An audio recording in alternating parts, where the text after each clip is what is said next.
Mufasa is Disney's newest theatrical release, a sequel prequel to their live-action, cough cough, CG animated in a realistic style, 2019 remake of the 1994 animated movie musical The Lion King. It offers a thought-provoking and canon-breaking premise of, what if Mufasa, the newest in a long line of kings, was actually an orphan adopted by Scar's family? Was this because they wanted to tell a subversive story about what it really means to be part of a royal family, where the ancestors' circle of life and right of kings really come from, and whether or not Scar was actually right? No, it was for money.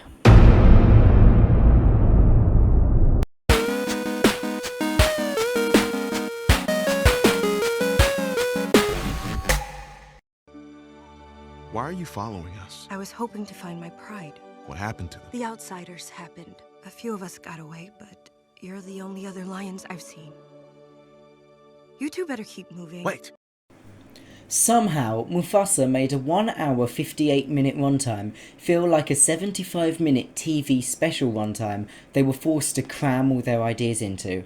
It felt less like a cohesive story that had time to breathe, more like a group of writers or writer-adjacent AIs, desperately running through a list of scenes executives mandated had to be in there, without having the time to flesh them out. They failed to develop the characters, plot ideas or sequences, or hit any emotional beats that I think they wanted to. Their failure to develop the characters properly is especially grating, considering they already had source material and pre-written characters to go off of in the original Lion King, and believe me, I'll talk about them. The visuals were hampered by the style, and their themes hampered by both the large amount of them, and the comparatively small amount of screen time each one got. The movie also felt like a studio rehash of all the big moments of The Lion King, in the same way that The Force Awakens straddled the fine line between homage and copy of A New Hope. If there isn't a pattern here, Disney. It also is either purposefully or accidentally very reminiscent of The Prince of Egypt in places, which I've seen said online before already, and I won't talk about in detail, it's just an interesting thing to notice. As you can imagine, this is going to be too comprehensive a review not to talk about spoilers, so this is the spoiler warning for the whole video. I will be talking about plot points, character arcs, themes, and the songs and their place in the structure of the musical. This is in fact your last warning, because I feel that the best way to introduce you to this trash heap of a movie is by taking you through the story. So, without further ado,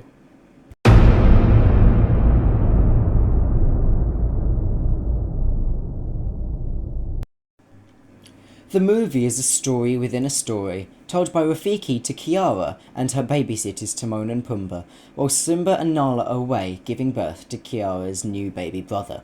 This framing device has no story significance at all, and was likely executive mandated to fit in the comedic duo and to market the story as a sequel prequel and draw more people in than just a prequel might. It did give a false perception of the story as expanding on the ideas of the first movie, when it really didn't. Throughout the movie, we frequently cut back to this group with no real significance besides ham-fisted attempts at comedic relief that rely on meta-jokes, such as Timon taking offence at being a sock puppet in the stage show, and the pair trying to sing a new song they call Hakuna Mufasa. They also extensively complain about the fact that they are not in the main story. I'm not going to cover their cutaways again until the very end because of this lack of relevance, but just know that every single one was infuriating and you were just waiting for them to get back to the story that actually mattered. This was also, I think, the reason for a lot of the pacing issues, because I reckon this was a solid 10-15 minutes. Just to be clear, we're not in this story. It feels a little bit like Kiros is stealing my thunder here. Yeah, I don't feel seen. No, there's a lot of stories with all of us. Tell one of those. Can I make one small suggestion? Less childhood drama, more meerkat. Back in the past, Mufasa is a young child living with his parents in a drought-stricken land. They sing to him about a promised land called Malele, with lots of beautiful plants and greenery. I'll talk in more detail about the songs altogether later. Then there is the first rain in a while, and all the animals flock together to a watering hole that forms. Mufasa, having got there quickly, drinks from a rock in the middle of the valley-like watering hole. However, the rain nearly instantly causes a sudden flood that washes him away and sweeps up his parents in their attempt to save him. This scene, in terms of visuals and significance, is essentially the stampede from the original movie, but with water instead of wildebeest. Mufasa is then bodily thrown by the floodwater off the cliff in an example of the movie's unintentionally hilariously animated moments, which completely undercuts the drama, and he spirals about underwater for a while. My friend and I watched the movie in cinemas together on release day, and we both laughed out loud at this. It was so out of place. Mufasa then washes up, clinging to a branch in a river, Moses style, and is immediately found by Taka, who lets him in on a secret. He's about to be eaten by alligators. At least, I think it's alligators. It could be crocodiles. Either way, Taka is useless. I'm pretty sure they do a claw on poor Lion King reference, before Taka's mother proves to be actually useful by saving them both, though it's implied she only intended to save Taka. She says they must leave immediately as they do not associate with strays. Taka says that Mufasa isn't a stray, just lost, and she immediately changes her mind.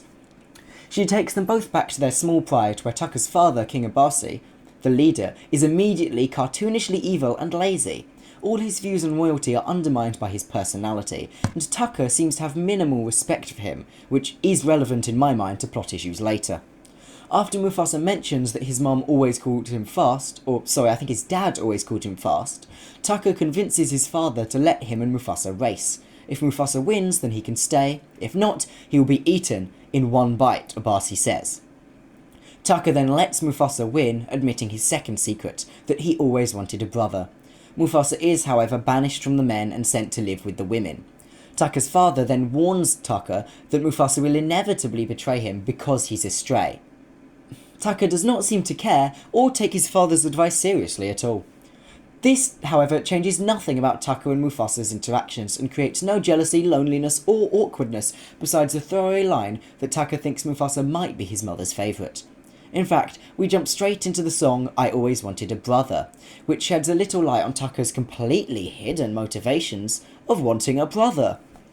He does say that he is above the birds despite their ability to fly, and it could be argued that his defence of Mufasa shows his views about fellow animals being his property because he is prince, but it's a stretch of an interpretation. This is a time skip song too, so they are now seen to be more teenagers or young adults. We get one short line about Mufasa missing his mother. We then see that Mufasa is being taught the magical female hunting power of smelling things miles and miles away, which no other male lion can do and makes Mufasa special. I say magical because it is so extremely exaggerated that it's nothing short of supernatural. Meanwhile, Taka follows them, now somewhat smarting about his mother's slight favouritism.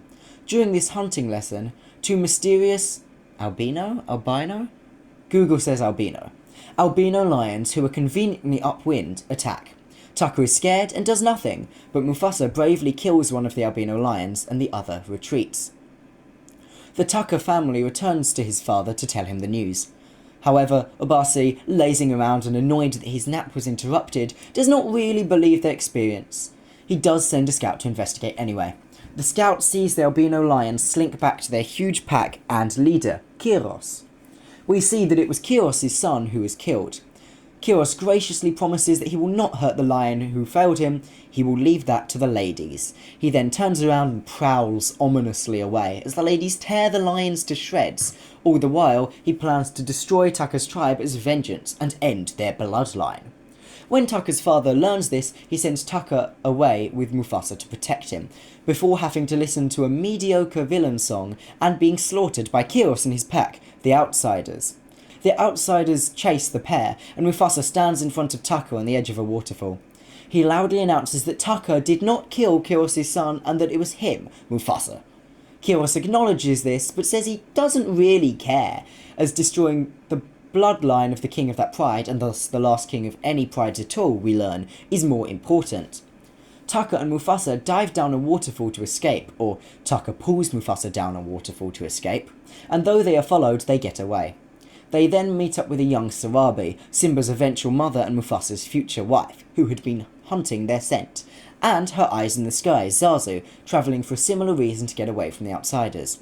They then also meet up with a young Rafiki, banished from his home Bruno style because all of his prophetic visions of a bad future have come true.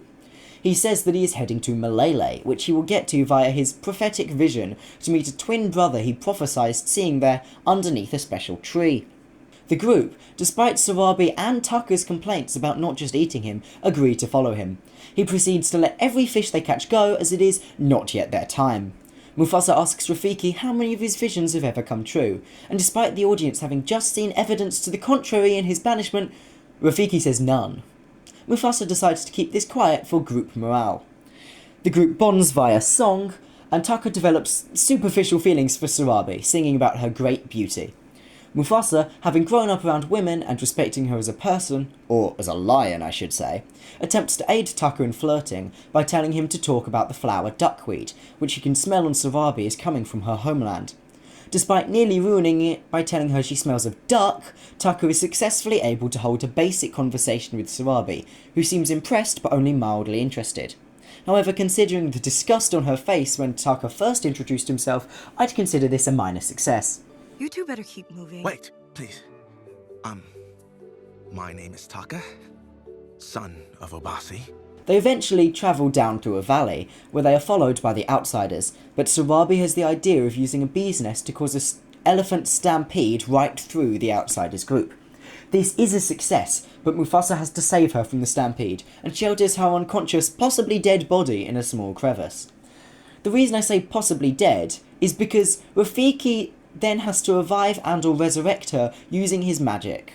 I say his magic because he just places his hands on her, tells her to wake up, and she does, so it's unclear if she was just unconscious or dead. Mufasa then wingmans Taka by saying that it was him and not Mufasa who saved her. She thanks Taka as a hero and seems more willing to consider him romantically. The group then hides in a snowy mountain range, Zazu using his wings to cover their tracks and completely confuse the Outsiders trying to pick back up on the trail. Late one night, Mufasa says a phrase, "You're okay," that Sarabi recognises as coming from the lion who rescued her. She immediately realises that it is him and falls head over heels in love with him. Despite showing no real romantic interest prior, Mufasa reciprocates. Taka watches a Phantom of the Opera style Betrayed and decides his father was right about everything and declares to himself in song that Sarabi should have been his as royalty and that Mufasa was living in his debt. He says he is a brother no longer. He then finds the Outsiders immediately and reveals that Mufasa was the one to kill Kiros' son, not him. Despite already knowing this, Kiros immediately changes priorities and agrees to align himself as Taka's adoptive father, after, I should remind you, killing his old one, which Taka knows, to get mutual revenge on Mufasa. Taka rejoins the group and leads the Outsiders by claw marks over the mountains and into Malele. The group sees Rafiki's vision tree, and Rafiki declares Mufasa to be the brother he envisioned. Then, the Outsiders appear, just after Mufasa has promised the already existing and thriving animal community there that he did not let them follow him. Well done, Mufasa. Somehow, despite this, Mufasa still gives a speech good enough to let the animals rally around him. I will not bend to evil. We must fight together. And fight the Outsiders as one community. Kiros and Mufasa fight as Mufasa learns of Taka's betrayal, but Taka feels sudden random remorse and takes an attack from Mufasa, getting his infamous scar. Rafiki magically causes an earthquake that creates Pride Rock and a cave-in that sends Mufasa and Kiros grappling underwater, which Mufasa has a brutal fear of. Mufasa defeats Kiros by throwing him underwater into the path of a falling rock and resurfaces desperate for breath. Taka then does another claw on Paw moment before ultimately saving Mufasa. Mufasa thanks him for the help, but says that because of his betrayal, he shall never call him by his name again. Taka suggests calling him Scar instead so that he never forgets his crime. Yeah, it really is that contrived. Mufasa is then unanimously announced as the saviour king of the Promised Land Malele, saving them from a threat he brought there in the first place and only having been there one day, if that. He suddenly smells his mother, runs through the crowd, and she is there. She then drops the incredible line, "Mufasa. I had a son called Mufasa once," and the two embrace. We cut back to Kiara, who meets and embraces her new baby brother. The end. So, if you couldn't tell from the summary alone how incoherent, inconsistent, poorly paced and poorly themed this movie was, let's go through some specifics.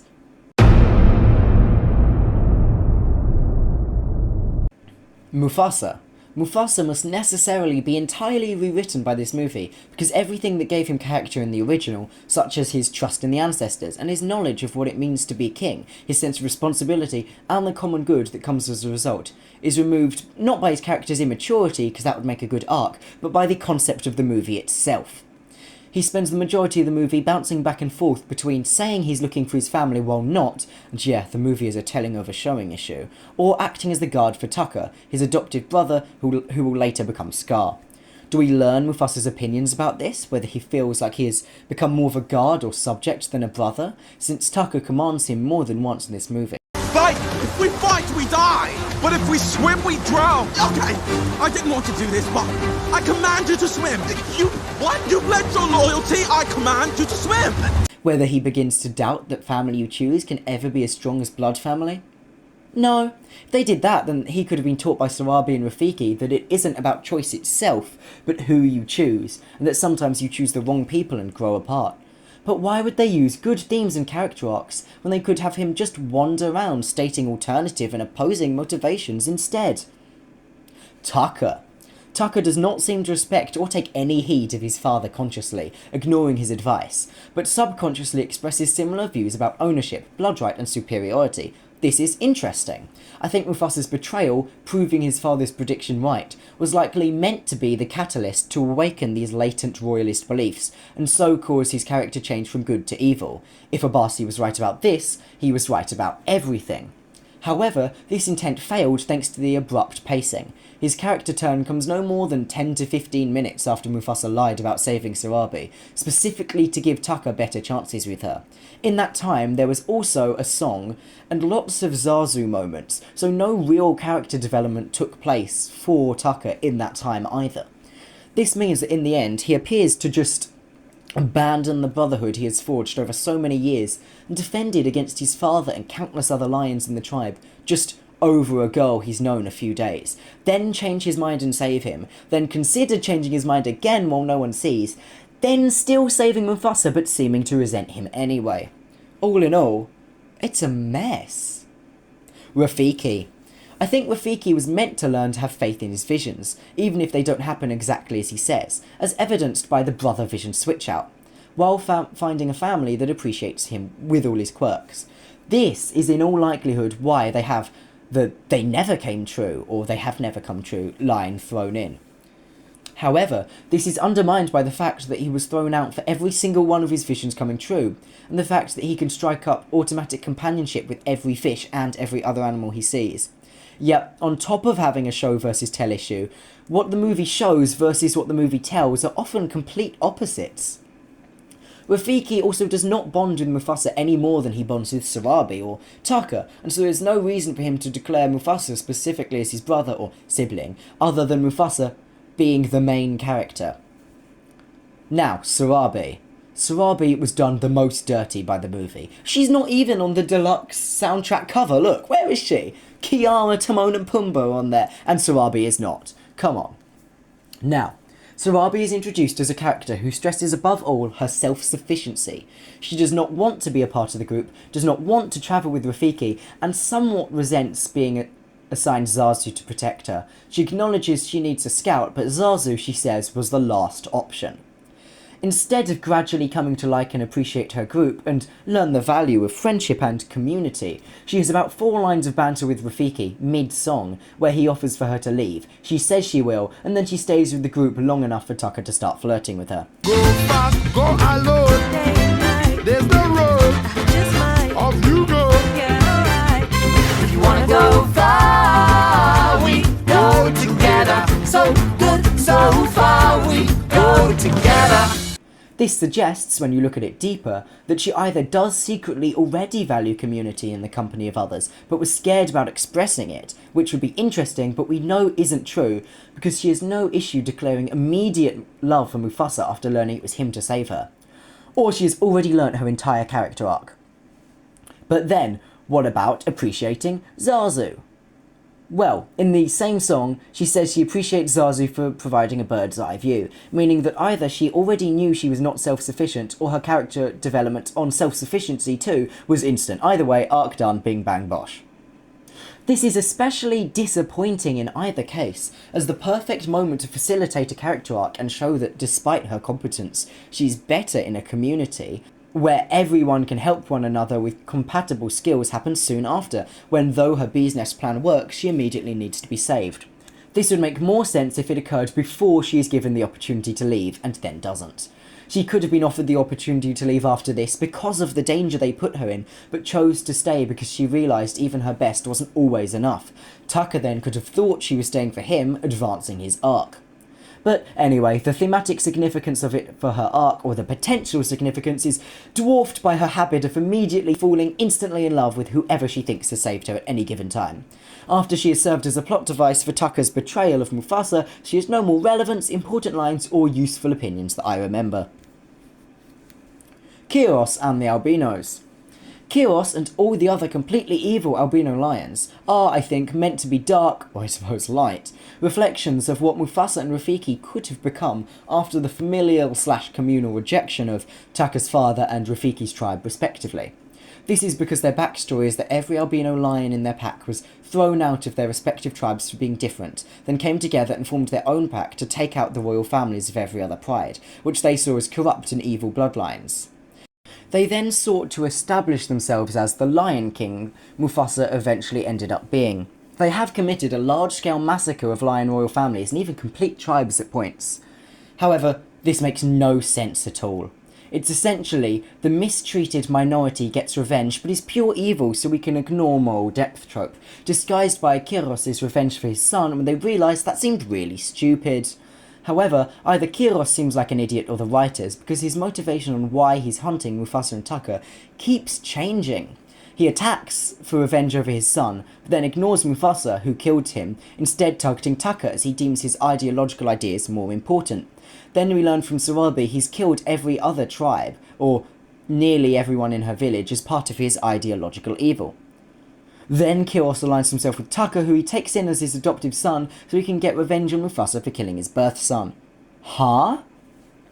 In my opinion, I think that originally the White Lions were motivated only by their evil minority payback ideology. Then when Disney both realised the implications and couldn't figure out how to make Taka's betrayal work, they half switched it but either didn't have time or didn't see the need to fully change all of it. In short, this is a mess too, and I suspect rewrites and executives are the reason why. Rafiki, who are the Outsiders? Well, the outsiders come from many prides, but when they are born, they are hated because they are different from their tribe. Like you and your tribe? Yes, just like me. But, Rafiki, Yes. why do they want to hurt everybody? Sometimes when the people most like you don't love you, it is a hurt that can cause the greatest pain. And this pain can lead you to hate everything. I'm glad that didn't happen to you, Rafiki. Yes, my child. I'm glad too. And yeah, that's all the characters who are relevant. Moving on.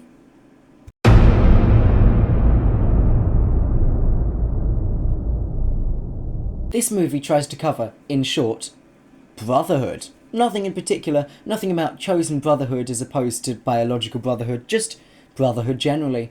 Mufasa has no doubts about his validity as Taka's chosen brother, that Rafiki can dispel by also choosing Mufasa as his brother. No, just brotherhood. And then Kiara gets a brother at the end she has to look after, just to tie it all together and try and make that useless bit relevant. The Right of Kings. The Right of Kings is only ever associated with villains in this film. Taka's father, Obasi, eventually Taka himself, Kiros. However, Mufasa must by necessity end up being a king because it is a prequel of a movie where he is the king. The fact that he becomes a saviour king over an already existing people is even worse because he's functionally an outsider, imposing his will over an already existing people and culture not strong enough to save themselves. He's the bad guy. Next, the value of friends and community, and also found family. You've already heard my issues on the way they presented these, all the ways they ruined them or didn't handle them properly.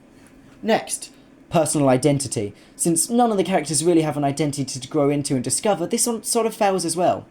And then motifs. The circle of life. They keep weakly and vaguely alluding to the circle of life. Malele represents it. Kiros wants to break it. They find it in the end. But they never expand or even define it in this movie. They all just go, remember this thing in the original? Well, it's in this too, guys! And then, overcoming fears. Mufasa is very scared of water. And then, the final fight is in water, guys! That's a motif!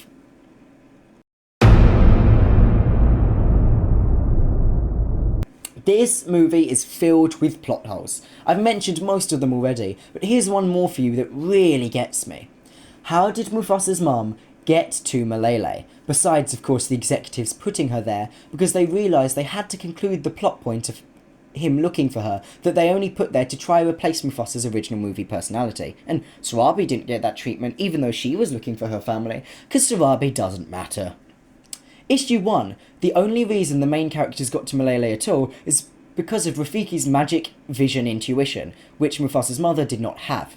Mufasa's parents, Sarabi and Kiros, all consider Malele to have been a myth. Here's a clip that says that. Malele is nothing but a myth. It's not a myth. Circle of life and fairy tale herds. You're chasing something that doesn't exist. There is no reason for Mufasa's mother to have found it unless she coincidentally wandered in the exact same route. Which leads us to Issue 2.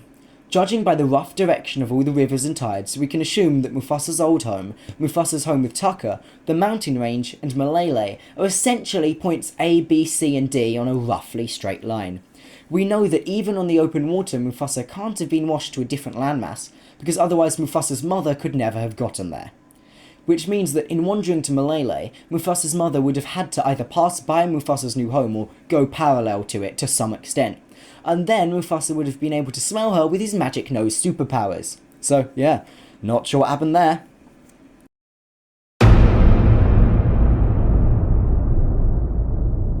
Sorry, Lin-Manuel Miranda, this was probably the worst project you've ever worked on. I mean this so sincerely. On re-listen, it's more musical than Wish, which I actually didn't think when I first came out of the movie. But that's not exactly a high bar at all, and there are some Wish songs I'd rather listen to than one or two of these. So let's go song by song. Ngomso. This is just a worse version of The Lion King's opening, in both audio and visuals. It's nice, don't get me wrong, it's decently pretty listening to it, and one of my favourite songs in the musical, but it definitely borders the line between homage and laziness, and the best parts to my ears are just the motifs from the second song. Malele. This song, like Ngomso, I found better when I listened to it again to write this review, and I'm wondering if that could be a pattern. This one is really lovely to listen to. It's discussing Malele, the fabled promised land type place where the grass is always green, etc. So it takes on that reverently hopeful tone you'd expect. It stirs in your chest a little like a hymn. I think this song probably suffered when I first watched it in cinemas from the fact that Mufasa's mother, who sings it, wasn't moving her mouth at the beginning, and I was trying to figure out if it was a backing track or actually a musical number. It also calls back lyrically to The Lion King itself, discussing the circle of life on the very surface level that I spoke about in the themes, because it trusts you to know what it is already and it doesn't really care about adding any new ideas. Half of the lines feel like ham-fisted allusions to the original designed to give the impression of depth, without having any. I always wanted a brother. Sorry, I always wanted a brother. I always wanted a brother. I always wanted a brother. I always wanted a brother just like you.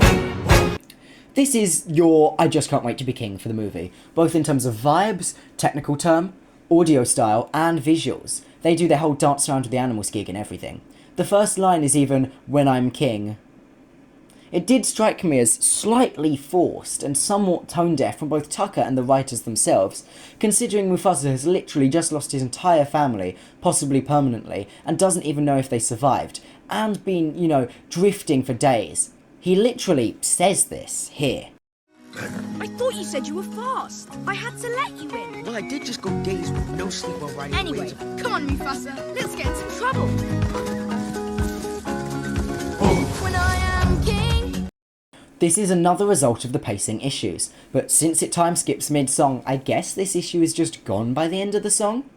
We get a tiny bit of Tucker's evil in him when he says he's above the birds, and one short reference to Mufasa missing his mum that then brings back the issue of the song's tonal insensitivity and abruptness just in time for the song to end.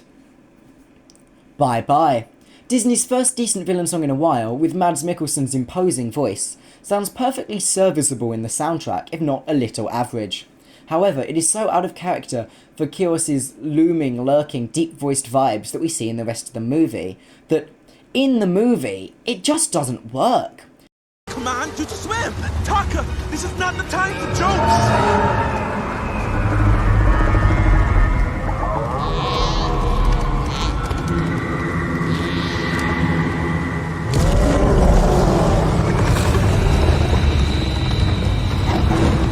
Which one of you killed my son? I did. 'Cause I'm gonna be the last thing you see before you go. Bye-bye. There you go. Bye-bye. The feel of the song is torn into two, and hampered by the ham-fisted references to the circle of life. It's miles better than This Is the Thanks I Get, obviously, but it's not exactly Be Prepared, and the grounded visuals don't help distract from the mediocrity of the music. I also don't understand why Kiros turns into former British Prime Minister Boris Johnson at the end. But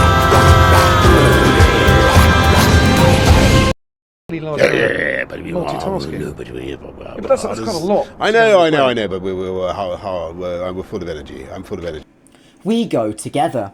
Probably my favourite song in the musical. This is the travel and friendship building montage song. It's got happy-go-lucky, good vibes, and develops the love triangle between Taka, Mufasa and Sarabi, while reminding the audience of all the characters' motivations. It's one of the only songs that doesn't directly correlate to a song from the original, and the most enjoyable to listen to as a musical theatre song. Now, I suppose you could say that this takes the Hakuna Matata role of, giving an ideological or moral message of, if you want to go far, we go together. If you want to go fast, go alone. But it's so different in terms of visuals, characters, and style, it doesn't feel that way. That said, it is weighed down by clunky and nonsensical lyric decisions, such as Zazu being the one to sing, "Sometimes you need a bird's eye view, and I've got you to see me through," with Sarabi very clearly relegated to background vocals. Listen here. Sometimes you need a bird's eye view, and I've got you to see me through. By land, by air. Mufasa also very clearly has contrasting motivations to himself, singing, I will find my family again. I will walk with you until then. I will walk with you till the end. It's much easier with a friend. Now, is he staying with her until then or to the end? Tell me, Mufasa. It's probably meant to be foreshadowing for the fact that he ends up, marrying her. But characters can't be aware of their own foreshadowing, Lynn. Come on. Tell me it's you. This contrived "Can You Feel the Love Tonight" light is unearned and comes out of nowhere, when we've seen Mufasa have no feelings for Sarabi. It's contrived, uninteresting, visually bland, and somewhat out of character. I can't play the whole thing here, and the whole thing's what I have an issue with, but at the end of this video, which isn't long now, listen to this song with what I've said about the plot in mind and see what I mean. Be aware as well that this is not a time skip or montage of anything more than hours. Like Can You Feel the Love Tonight, this is one evening. Brother Betrayed. For some reason, the song has to carry the weight of externally rationalising Taka's entire slide into villainy is only 1 minute 40, and it suffers for this. Decent to listen to, but you can feel the contrivances and the executives breathing down the back of Lynn's neck. Taka sounds like an incel or a whiny teen, and it fails at capturing any justification for his turn, while making sure to mention the ancestors because it realises the musical hasn't done that in a while. And, as far as both the soundtrack and my memory are concerned, that is the last song. There is no finale or resolution musical number, so, a serviceable but subpar soundtrack that can't exactly carry the movie, and sometimes get weighed down and ruined by the actual context and substance of the story that the songs are in. So, in conclusion, what was this movie?